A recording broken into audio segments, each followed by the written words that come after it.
back to that correlation between opportunities and risks, what I see is parents who try to restrict children's use of the internet and thereby reduce both their opportunities and their risks, and parents who try to encourage their children's use of the internet and thereby encourage both their opportunities and their risks. But we haven't, I think, found an effective strategy that we can point to say, this is what you can do as a parent to allow your child to have more benefits and fewer risks. We think we know what that advice is.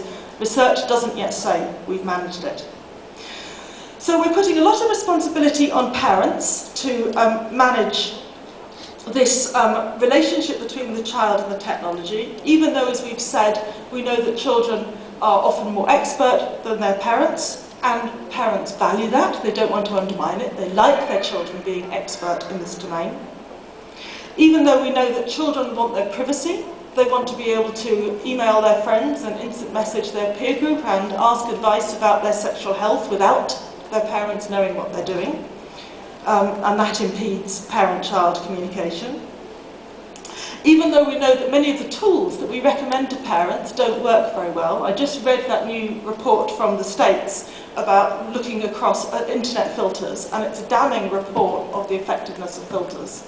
And it makes it very hard to recommend to parents you should install filters because they clearly don't work very well. And because we could say much of youth culture, far from giving parents a role in mediating their children's use, seems to bypass the parents and, as it were, cut the parents out of the relationship between children and their music, children and their identity play, children and their social networks. Parents used to be able to go to the front door and see who was coming into the house to play, as it were. Now they can't do that. So we have a problem about parents that I think the Mediappro project has been enlightening on. And I think that's why the discussion earlier really then turned to schools and what schools could do. And so the second message I take very strongly from Mediappro is that schools also are not yet or not effectively taking up this responsibility. And I think that poses a very serious challenge to those who are educators here.